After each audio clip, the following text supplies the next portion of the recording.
You're listening to DraftKings Network.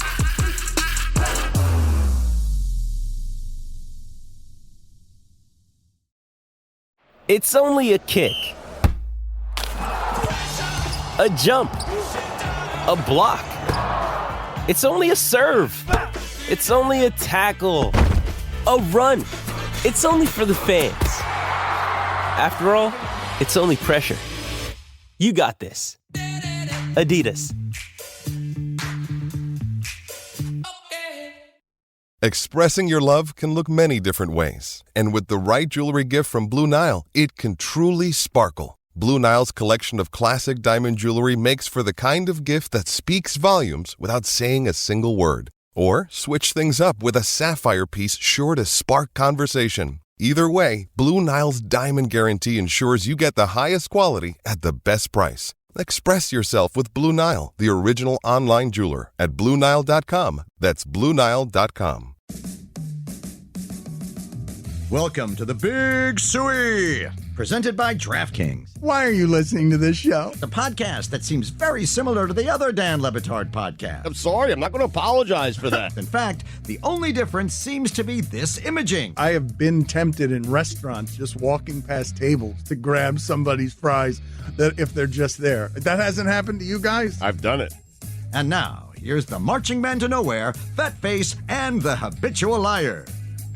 An interesting thing happened over the weekend in hip-hop, Stugotz, and I'm aware that as a 55-year-old, I sound ridiculous exploring some of these subjects and the idea of beef in hip-hop as a subject. But a lot of people right now are talking about J. Cole, Drake, and Kendrick Lamar because Kendrick Lamar is an exceptional writer, is respected as a rapper's rapper, is respected by all in the industry as being a real creative and artist, as good as anybody who has ever held a microphone. And he went at J. Cole and Drake by saying there is no big three, there's just big me.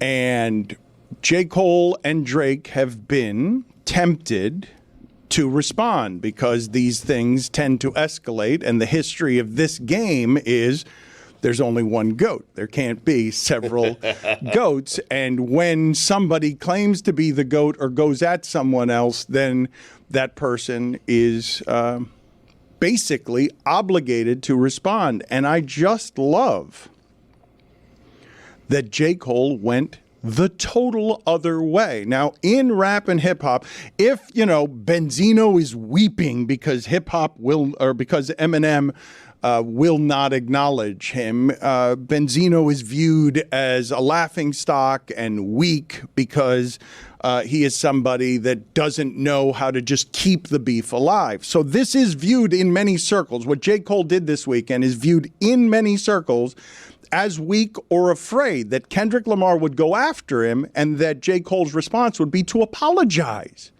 To apologize. That is really unusual in beef. Quite the zag. And I love that he did it. And not only did he apologize, but he did it like introspectively, talking for 3 minutes about how he thought that when he disparaged Kendrick Lamar many years ago, that it was the lamest shit he's ever done in his life. He called it, something that spiritually felt bad, and that it disrupts his peace now to be in the middle of this and have all his friends telling him that he's got to go back at Kendrick Lamar, that it's wartime, that there has to be blood. And he said he was conflicted, and eventually he just said his spirit, his way of being, how he's trying to live his life at this point, it's just not something he wants to entertain as back and forth. So he denies us the entertainment. He takes the arrows of, really? Kendrick Lamar is going to go after you, and your response is one of the three best in the game right now is to apologize? But I think it's noble. I don't think a lot of people are going to look at it that way. It's not the history of that game. They're just words, right? Sometimes, many times in hip-hop, the words escalate into dangerous places that become more than just words. But in this particular case, I really did like that he put his sword down and said, really, Stugotz, these three guys are making so much money. Like, what difference does it make whether you're first or third in somebody's opinion? Like what? I mean, think Can about. only be one goat, though, Dan. I know, but what difference world does needs it a floor. make? Yeah, there can only be one goat, but you don't have to be hurt if you're second place or third place. Like there's plenty to go around at this particular trough where all of these guys are making money. Do you think LeBron is upset that he's in third place? I mean, Kobe in second place? I mean, what do you think? I don't think anybody puts Kobe in second place. Well, some people do, some people don't. Exactly Yeah. right. But all isn't said and done yet, so can we really say? That's true. Right. What's Bronny doing? He's declaring for the draft and entering the portal at the same time. Yeah. Are we allowed to talk about this, or are we not allowed to talk about it because he's still just a kid? Because I'm confused about that one. No, they're all professionals now in the Well, no, but college game. LeBron said we couldn't talk about it. He said he's going to be a high pick in the draft, and then when he was not ranked to be a high pick in the draft, he's like, he's just a kid, leave him alone. But now he's entering the draft, so can we talk about it or can we not? Let's go. Well, I'm just asking the Okay, questions. so you don't have anything to say about it? You just He's want me to asking talk questions, about then. it? You Yeah, want I'm me just to talk asking about if it? He's we're asking your allowed to permission, talk about it. yes. Yeah, can we Yeah, talk go ahead. about it? Yeah. So, You can. what's he doing? Is he going to the draft or is he transferring out of school? Keeping his options Where open. is he going to go? Yeah. Yep. How does that work? I thought when you declared for the draft, you forfeit eligibility, don't you? No agent.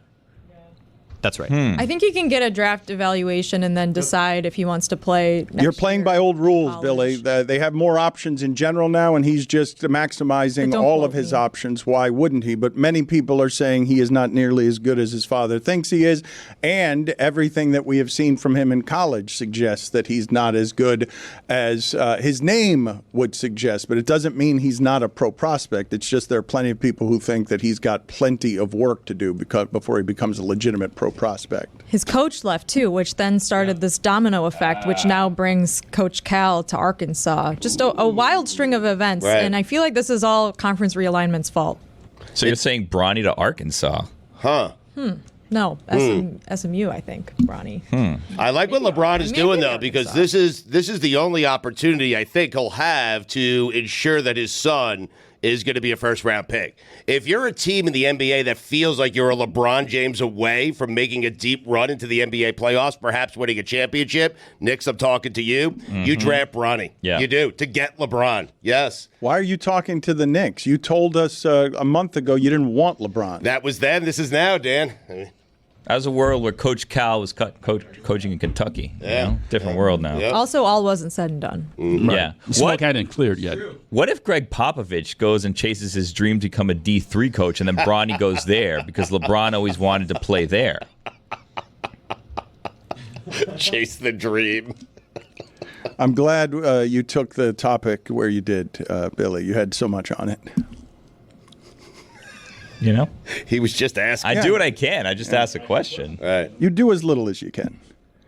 But, Dan, if you were a LeBron away, if you felt like your organization was perhaps a LeBron James away, because he's still playing, and I can't believe I'm saying this, at such a high level. He's great. He's still great. I don't want to do the LeBron show. You want to do the You LeBron would draft show? his kid to get LeBron? I would, yes. I would like the economy of LeBron around my basketball team, however it is that I could get it around my basketball team. There are very few teams that I would think couldn't use that economy around them. I just think that basketball has gotten finally to a place where we can stop with LeBron daily conversations.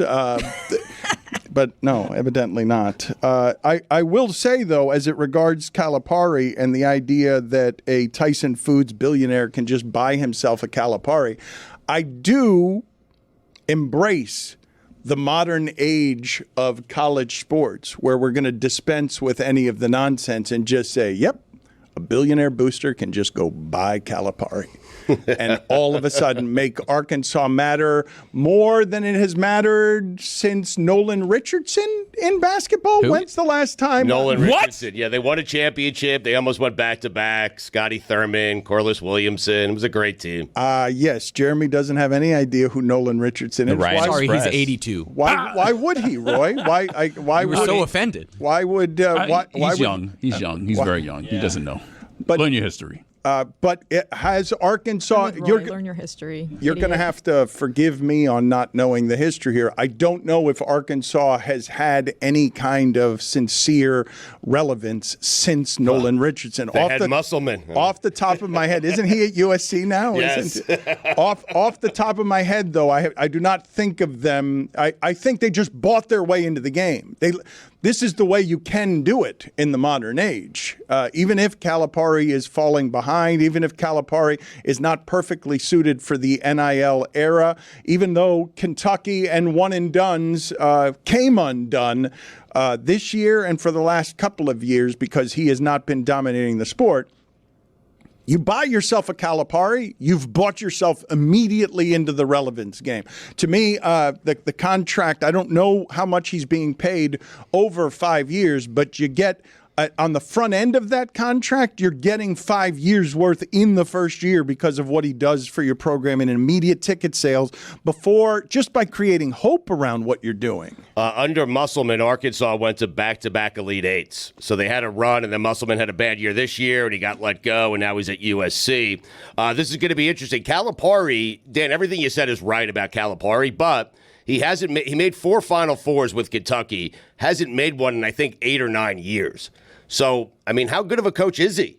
Honestly, because he has number 1 draft picks all over. You know, his roster is littered with number 1 picks, lottery picks, and he hasn't been able to get to Final Fours. I know, but most coaches who have great success do so because they have great players. You're really going to sit here and say how good of a coach is Calipari? You feel comfortable doing that?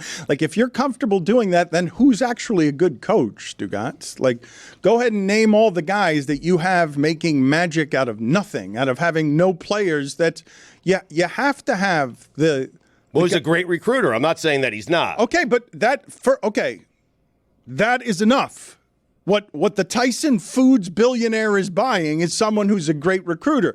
He's had more trouble the last couple of years than others have because it's a new finance age. Like, I do wonder, Nick Saban just left Stugotz and the sport caught up to him. Like, that's not up for dispute. The fact that he was still at the top is a tribute to him, but the sport caught up to him because there were a different way of doing business that can be hard for an older coach. When Nick Saban is telling you that his wife is saying to him, why are we still doing this when all the player cares about is what's my playing time and what's my money?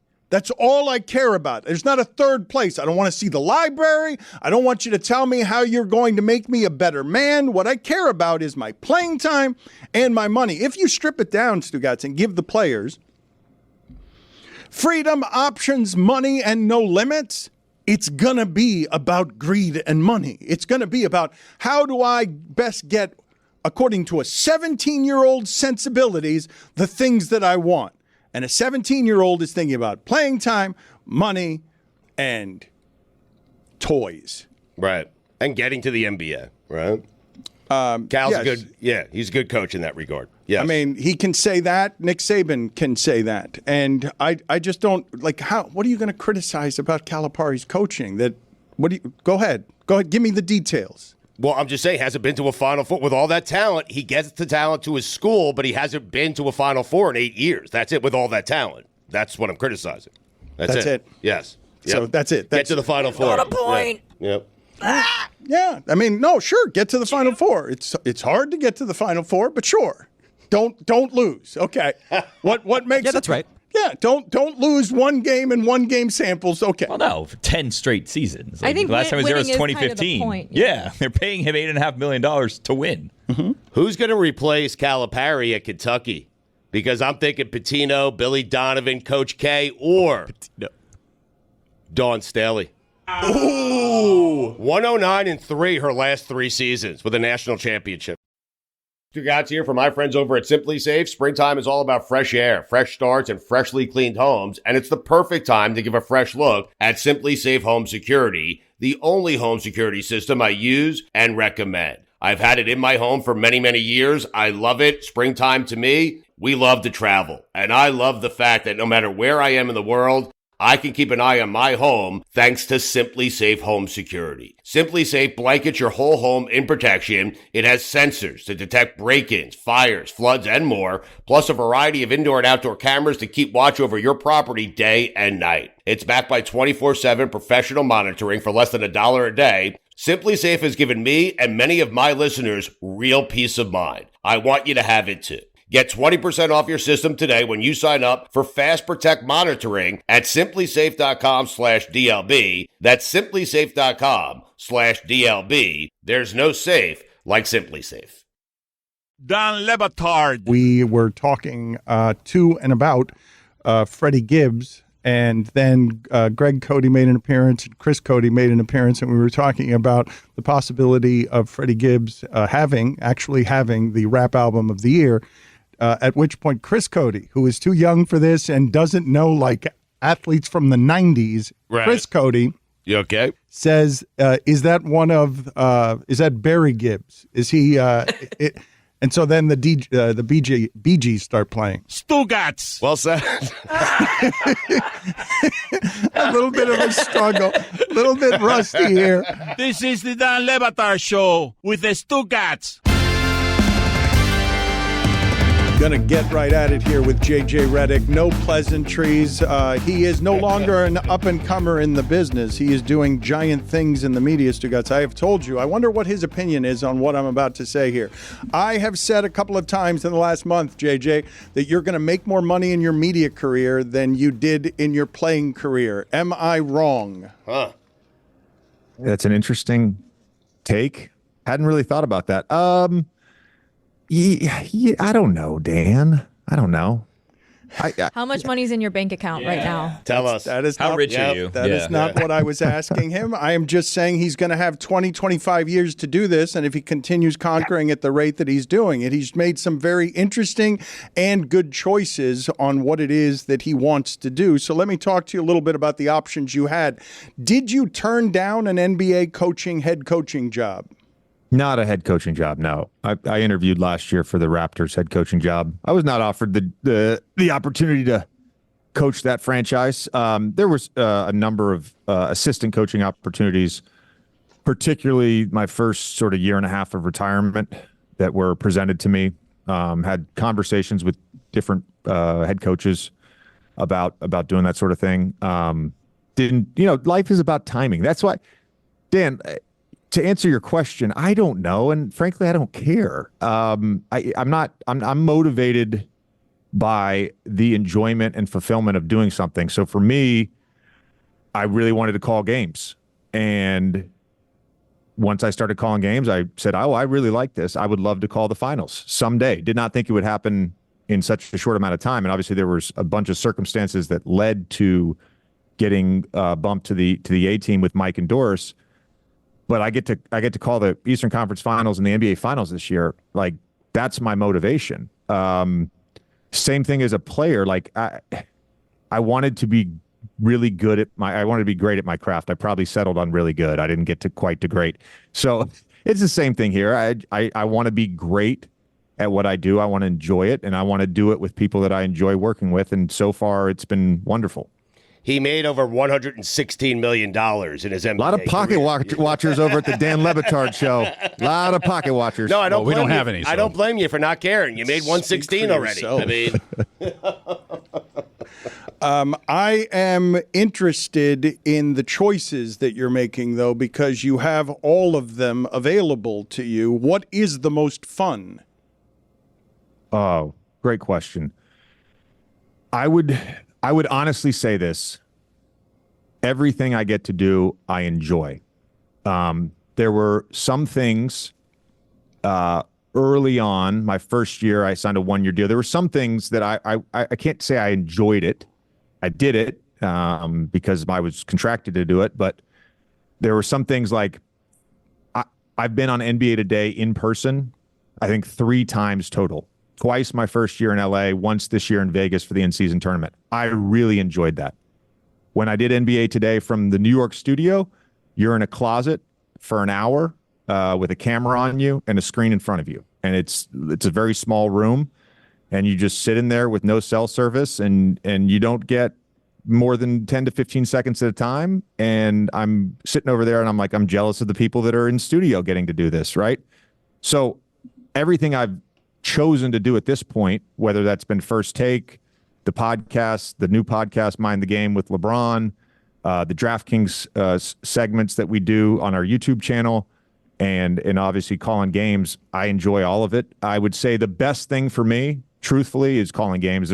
There's nothing like it, because you do get that closeness to the game, and you also get a little bit of that performance anxiety that you had as a player. Right before you do the live intro, and then right before, as they're doing the national anthem and the starting lineup, and the producer's in your ear, 90 to tease, whatever it may be. That feeling is something that is hard to replicate, and probably isn't at the same level as when I played basketball, but I feel that performance anxiety when I get to call a game, and that's really fun. Whenever I talk to people who were lopsided because they obsessively did something like Kraft being great at three-pointers, and they lose their identity because they have to grieve or mourn retirement and the fact that they're burying who they used to be. Almost every athlete I've ever encountered, and some are better equipped than others, fails with that transition initially just because it's so hard. You don't seem to have, but did you struggle with retirement? Dan, I know you like humor on your show, but if you'll bear with me, I'd like to tell a brief story. So going into my last season, unfortunately, coincided with the COVID year. So I spent 6 weeks in the bubble. My son was starting kindergarten in New York, and I knew that entire fall that this was going to be my last year. And we play a game in Tampa, first game of the season, December 23rd. I play well. We go to Miami for our Christmas Day. We got the noon Christmas Day game. And my wife sends me a video that morning. I wake up to a video of Kai, my youngest, running down the stairs to the Christmas tree. And it was at that moment that I let go. I like Doc Rivers always talks about, this internal battle that we face as players within a game. And we certainly face that a little bit as we get towards the end of our career. You can't let go of the rope. You're in this tug of war. You can't let go. And at that moment, I let go. So I really struggled that entire season. My parents called me on New Year's. They said that we've watched the last 4 or 5 games. You don't look like yourself. I wept to my mother. I just want to go home. She said to me, well, why can't you? And I said, because I can't let go. And it's exactly what you're talking about. I didn't want to let go of that part of my ego. I didn't want to let go of that part of my identity. And that entire season, Dan, I can remember games from high school. I can remember games from college. I can remember a random Wednesday night in Washington when I played for Orlando. I don't remember anything that last year. If you said to me, you played the Chicago Bulls when you played for the Pelicans your last season, what happened in that game? Did I play the Chicago Bulls? I don't remember. I don't know who I played that year. I just completely zoned out. And it took a couple months with my performance coach / therapist to get to the point where I could let go of that part of me. It was the most confusing and scary thing. You brought up the word death, and I think any person that has competed in athletics, whether it's been high school, college, professional sports, Olympic sports, when you get to that moment, it is like a death, and it is a grieving process. And I was very fortunate. I would say I was fortunate and lucky in some ways, just due to timing, because I was one of the first guys that had started this player podcast revolution. I had a podcast. I was already going to be doing that podcast. I had 1 year left on my deal with Cadence at the time. And I got asked by Dave Roberts and my agent. They really pitched me hard on doing a year contract with ESPN. It gave me something to do. It gave me a sense of purpose beyond just being it. I remember there were days that first year where I wasn't very busy with ESPN yet, and I was only doing one podcast a week, and I'd have like a Thursday, Friday, and my kids are in school, and my wife's doing all the stuff that my wife does during the daytime. I'm sitting there at home. It's 12 degrees outside in New York City. What am I doing? Right? So this part of the athlete life cycle is incredibly difficult. And I would pose this to anyone who has played any level of sport or athletic. When it ended for you, were you sad? Did you grieve? Was it a hard transition? When you got done with your last high school event or your last college event, or maybe you played overseas, or maybe you played on the Corn Ferry Tour for a couple years, was that a difficult transition? And I would say the vast majority of people would say yes.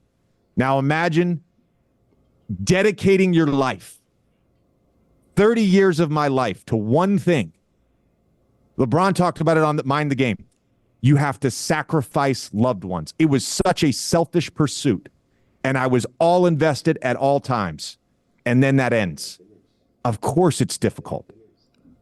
And it was very difficult for me, despite the fact that I had other stuff going on. He mentioned Mind the Game, new episodes every Wednesday on YouTube and wherever it is you get your podcasts. What did your parents see? What did my parents see? Those last few games, or those games where they could tell watching you on television that, what are you? The parents know the look, man. Well, but what are you doing? What are they noticing? You know what's funny? They weren't the only ones that saw it. I took great pride in a player, and when I ask coaches or I ask GMs about certain guys, one of the things I always want to know is, are they the same person every day? Do they come to the facility and they say hi to people? Do they talk to the trainers? Do they interact with the assistant coaches? Are they in the weight room talking to their teammates, talking to the performance staff? When they get to the arena, are they saying hi to the arena people? Are they saying hello to the PA announcer? Are they going over and saying hi to Reggie Miller if it's a TNT game? Are they the same person every day? I stopped being that person. And it was clear in my body language. It was clear in my facial expressions. And they weren't the only ones. Josh Tiven, playing the Boston Celtics that year, Josh Tiven came up to me before a game, and he said to me, "Hey, man, you don't look like yourself. Is everything okay?" And I didn't know how to respond to that. I was 9 minutes away from competition. And so I went back in the locker room and cried a little bit. I come back out. I was a little ornery that day. And Josh gave me a technical for yapping or something, because I thought Aaron Nesmith fouled me. And then the very next possession, I spun the ball a little too aggressively at him, and he tossed me out. And it's a very infamous moment in my career where I just, I got thrown out for tossing the ball back to the referee. There's a backstory to why I threw the ball. I didn't actually mean to throw the ball at him. I thought the guy closest to the scorer's table was making the call to the scorer's table. It actually ended up being Josh, who was down there, and I was trying to spin it around Tristan. I put a little too much English on it. Him and I have worked it out, but that's what I mean by what my parents saw and what Josh saw as well. And I'm sure, Darnell, our assistant coach in New Orleans, he would talk to me at, pregame shoot around or at walk through in the morning. He's like, "What the hell is going on with you, man? This wasn't the guy that was here last year." This is hard, man. It was hard. Don Le Batard. Let's go to 80. His name is Bo. Wow. I think Billy typed an 8 instead of a B. Fine. It's a clear as day, Bo. All right, $2. Stugotz. Number 80. It's Chris Corner on the line. CC, go ahead. This is the Don Le Batard Show with the Stugotz.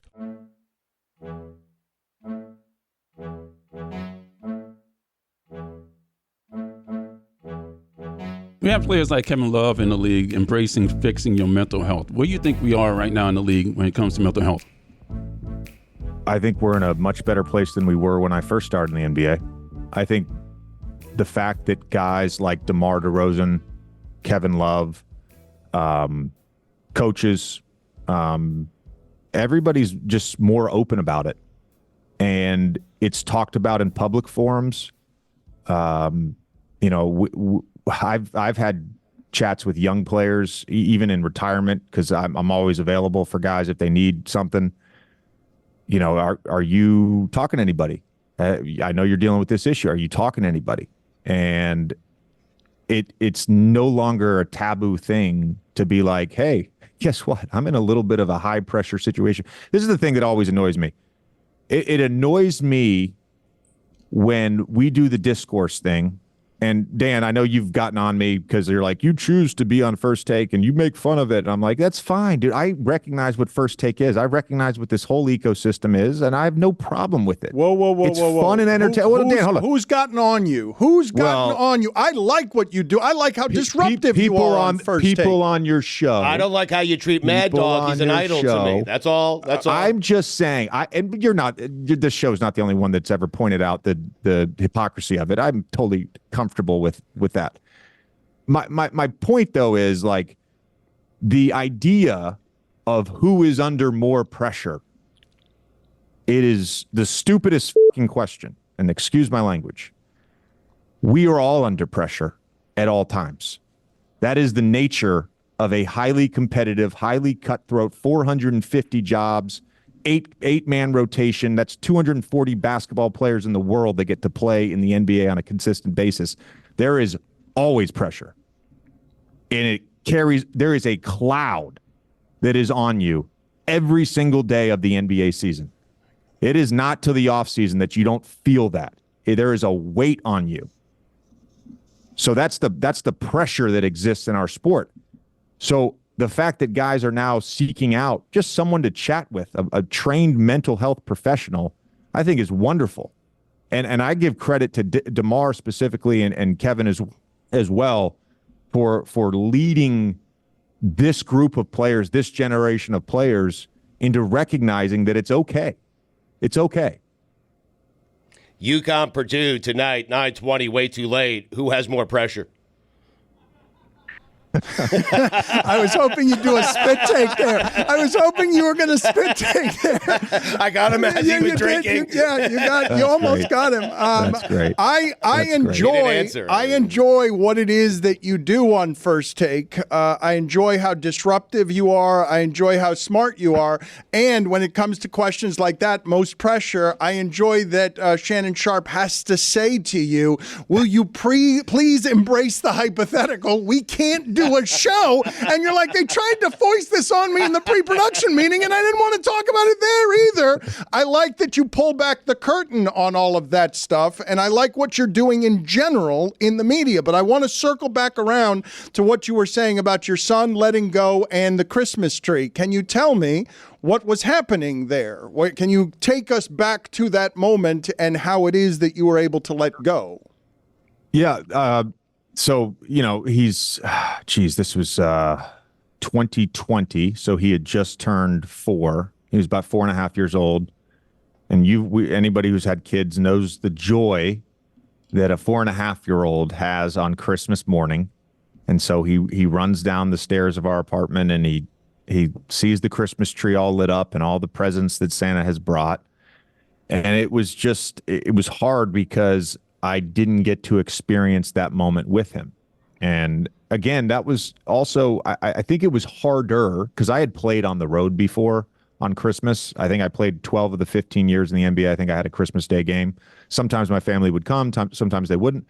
But what was hard about that was I had missed 6 weeks with them. It was closer to 8 weeks, actually, because I had to go to New Orleans early to report to market. So I'd missed maybe 8 weeks that prior summer.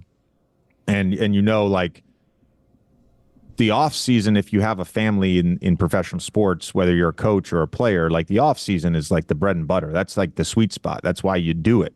So you get the real time with your family. And I had missed out on that. And then it was like, for some reason, it was that moment of seeing the joy on his face that I said, oh shit, I can't do this anymore. I've missed too much.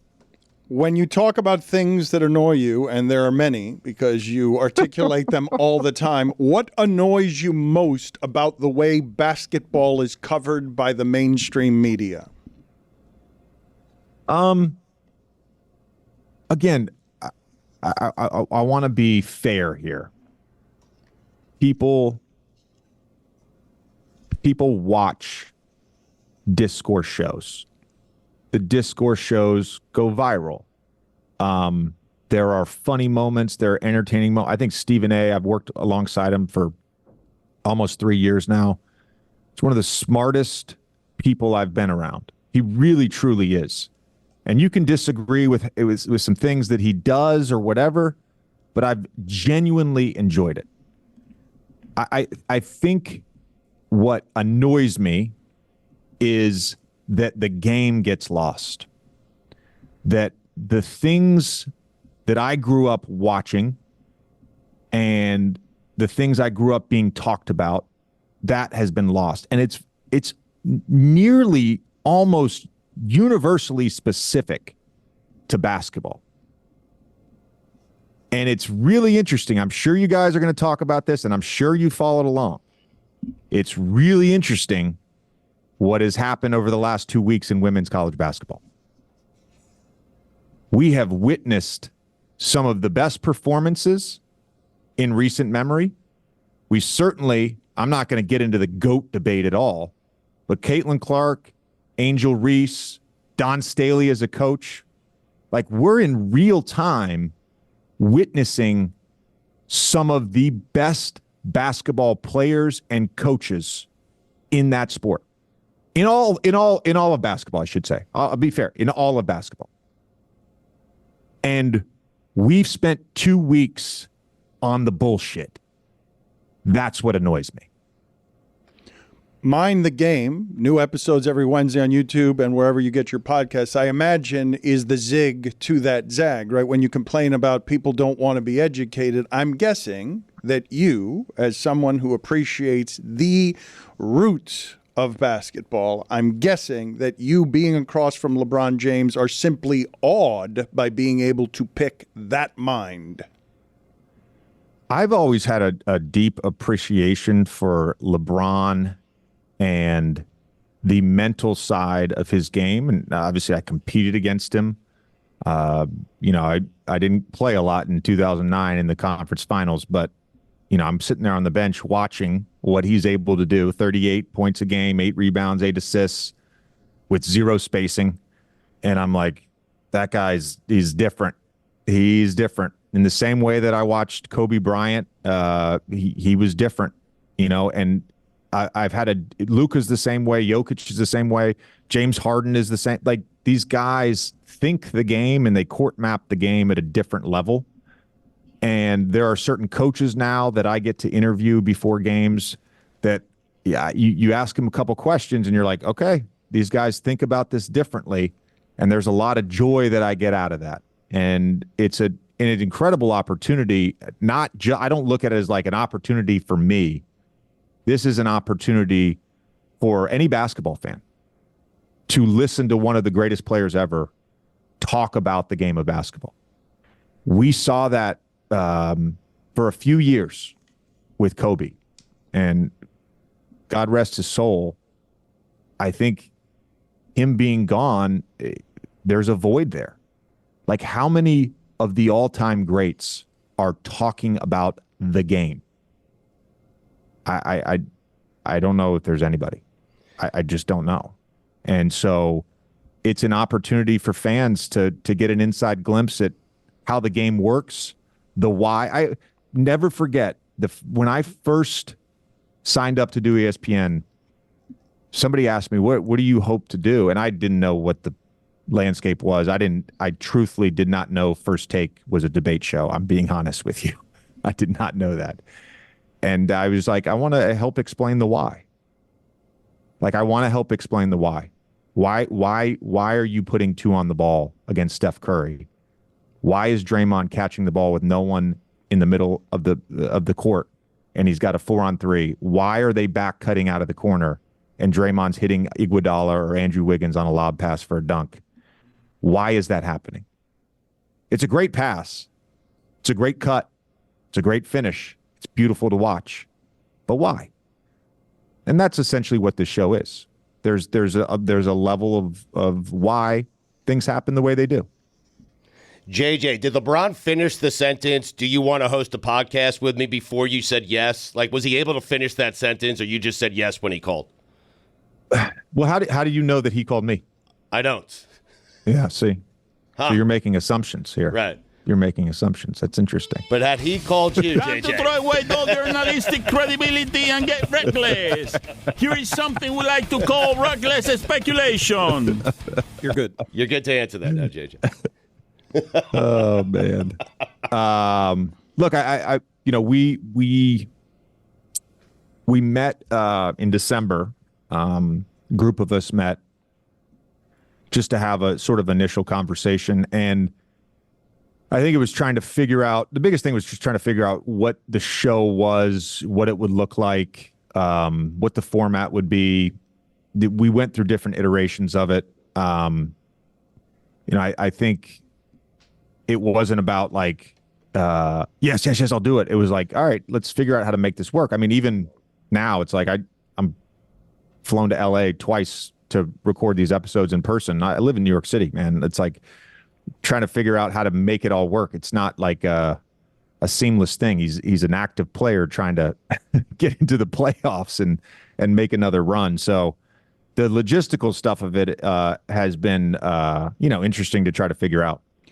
Got a couple of rapid-fire questions here before we let you go. Mind the Game, new episodes every Wednesday. Do you believe that your podcast partner, LeBron James, flu-like symptoms, that he missed last night's game because he wants Minnesota to be the number 1 seed so he can face them in the playoffs instead of Denver? I have no reason to believe that's the case. Other than Jokic, like, why would anybody want to play against Jokic? Why would anybody, never mind the oldest player in the league, why would anybody want to be playing against Jokic? There are different points in time in my career where teams would do that. And I'm not saying the Lakers are doing that at all because, they haven't secured a playoff spot yet. And I'm sure, for them, wouldn't it be nice to win the 7-8 game and not have to play in an 8-9 single elimination game? So I don't think that's happening. But there were times in my career where teams would do that, and there were a few times where it came back to bite them. So just be careful what you wish for in a matchup. We played this game before with you. I'm going to play it again. Shot for your life. Okay? Shot has to go in. You can only choose He one. understands what shot for your life is. I'm just making sure, trying to clarify for the audience. He's one of the smartest players in the history of the league. Yes. Complicated game. Yep. But shot for your life, JJ. Okay, here are your choices. Yourself or Caitlin Clark. JJ or CC. Wow. Mm-hmm. I think last time I was on the show, you asked me or Larry Bird. Yes. And I answered me, and I'll answer me and I again. can't believe you're still here. Yes. Yeah. It's amazing. I'm gonna say me again. I'm not putting this. I don't want my life in the hands of someone else. Okay. I will trust the probably close to 1 million shots that I've shot in my life. I walk on a basketball court right now. Give me 25 shots, 5 shots at each spot. I'm making 20. So I got an 80% chance of being alive. Last question. True or false? It's done for the old people. The young people will be the ones who win the championship this year in the NBA. True or false? Oh, interesting. And who? I need some delineation here of who are the old people, who are the under young 30. People. It's not going to be Kawhi. It's not going to be the guys who have run the league. Run the league. Not Durant, not LeBron. Yeah. I think I will say the young people. Young people. I will tell you again that JJ Redick is making very good choices with his media career, and it is going to be a wildly fulfilling one for him. Dan, since he doesn't remember, JJ, I wanted to remind you, your final game for the Pelicans, 22 points, 9 of 15 shooting. It was on a Wednesday night. That's pretty good. Yeah. Oh, interesting. You don't remember? You don't remember? You don't? No, you know what? That sparked a thing in my brain, actually. Garrett Temple, who locked me up in the 2006 Sweet 16 when he played at LSU. Shout out to Garrett Temple. Great dude, great pro. So happy he's had the career he's had. He guarded me that game. And I remember after the game, he came up to me and said, "Hey, it's good to see you get your mojo back." And I always appreciated that. And I don't think I scored in double digits again. JJ, good seeing you. Thank you for making the time, sir. All right. Thanks, guys. When we made our McDonald's Spicy Chicken McNuggets, you were praise hands emoji. Then we ran out, and you were streaming tears emoji. Now they're back, so you can be grinning face with sweat emoji. Order ahead on the McDonald's app. And get Money Mouth face emoji with 2 orders of crispy, irresistible 10-piece McNuggets, spicy or classic, for just $6. Limited time only. Prices and participation may vary. Cannot be combined with any other offer. Single item at regular price. Ba-da-ba-ba-ba.